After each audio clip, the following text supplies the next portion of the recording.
आप एक होटल में बर्तन धो रहे हो और आपके आसपास का जो स्टाफ है वो आप ही के गाने गा रहा हो और उन्हें पता भी ना हो कि वो आपके गाने हैं। सिद्धू मूसेवाला के साथ ऐसा ही हुआ कनाडा में। असली नाम शुभदीप सिंह, प्यार का नाम गग्गू, पंजाब के मानसा के मूसा गांव के रहने वाले। इसलिए जब मशहूर हुए तो नाम कर लिया सिद्धू मूसेवाला। 5वीं क्लास से ही सिद्धू को गाने का शौक था। सोचा यही था कि गायक ही बनूंगा। हालांकि सिद्धू को पता था कि उनकी शक्ल सूरत इतनी अच्छी नहीं। बाद में उनकी आलोचना भी हुई, पर उनका कहना था मुझे अच्छी लगती है, मेरे माता पिता को अच्छी लगती है, तो लोगों को क्या दिक्कत है। सिद्धू के पिता आर्मी में थे और वहाँ कोई हादसा हो गया चोट लगने के कारण। फिर उसके बाद वो पुलिस में भर्ती हो गए। सिद्धू के माता पिता चाहते थे कि वो पढ़ाई पूरी करे, बाकी जो कुछ है वो सेकेंडरी है। सिद्धू स्कूल की पढ़ाई के बाद लुधियाना में इलेक्ट्रिकल इंजीनियरिंग करने चले गए। सिद्धू मूसेवाला इलेक्ट्रिकल इंजीनियर थे। सिद्धू ने ये सोचा था कि वो गाने गाएं, पर दिक्कत ये थी कि सिद्धू को लिखना नहीं आता था। सिद्धू ने बहुत कोशिश की कि कोई लेखक उनका गाना लिख दे, लेकिन कोई राजी नहीं हुआ। बड़ी मुश्किलों के बाद कई बार फोन करने के बाद एक लेखक ने उनका फोन उठाया और कहा कि ठीक है, मैं तेरे लिए लिख देता हूँ गाना, तू मेरे गांव आ जाना। सिद्धू ने अपनी बाइक उठाई और उनके गांव की तरफ चल पड़े। उस दिन बहुत तेज बारिश हो रही थी, लेकिन सिद्धू बहुत खुश थे। उन्होंने सोचा कि आज उन्हें उनका पहला गाना मिलेगा जिसे वो गा सकते हैं।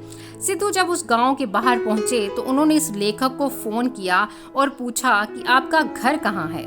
तो उस लेखक ने कहा, यार तू फिर कभी आना, आज गाना नहीं दे सकूंगा। सिद्धू बहुत दुखी हुए और बहुत रोए। उस वक्त सिद्धू ने सोच लिया कि किसी और का लिखा हुआ गाना नहीं गाऊंगा और अपने हॉस्टल वापस आ गए और उन्होंने गाने लिखने शुरू किए। जी हाँ, सिद्धू ने कसम खा ली और खुद ही गाने लिखने शुरू कर दिए। पर नए नए लेखक के गाने गाता कौन। उन्होंने अपना पहला गाना लिखा लाइसेंस, और उस गाने को गाने के लिए सिंगर निंजा तैयार हो गए। गाना ठीक ठाक चला। दूसरा गाना उनका दीप चंडू ने गाया। ये गाना भी उनका ठीक ठाक चल गया। पर अभी सिद्धू की कोई खास पहचान नहीं बनी थी, क्योंकि जो सामने दिखता है सिंगर, लोग उसको ज़्यादा पसंद करते हैं।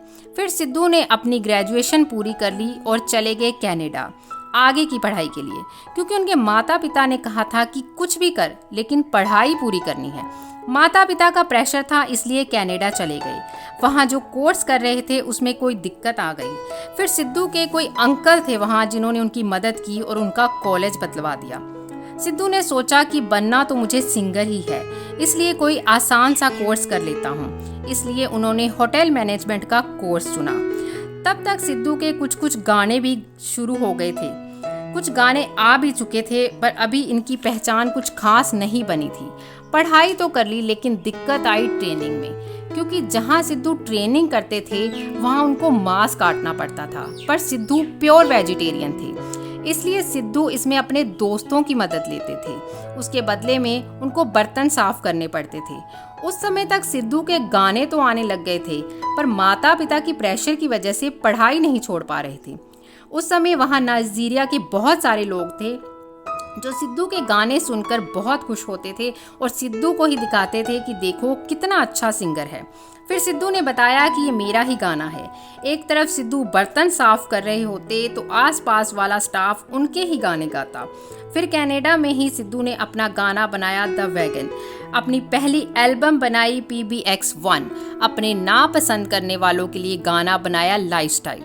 सिद्धू के गाने धूम मचाने लगे थे। सिद्धू के गाने बड़े बड़े म्यूजिक चार्ट्स पर चढ़ने लगे और सिद्धू एक मशहूर सिंगर बन गए। इसके साथ उनके कुछ नापसंद करने वाले भी सामने आए, जो कहने लगे कि सिद्धू की कोई शक्ल सूरत नहीं है। सिद्धू कहते थे कि मैं एक जट परिवार का लड़का हूँ और उनके जैसा ही दिखता हूँ, मैं कोई हीरो नहीं हूँ। सिद्धू कहते थे मैं अपने आसपास जो देखता हूँ उस पर ही गाने बना देता हूँ। तो ये कहानी थी सिद्धू मूसेवाला की। अगर आपको ये वीडियो अच्छी लगी हो तो प्लीज़ इसे लाइक और शेयर ज़रूर कीजिए। धन्यवाद।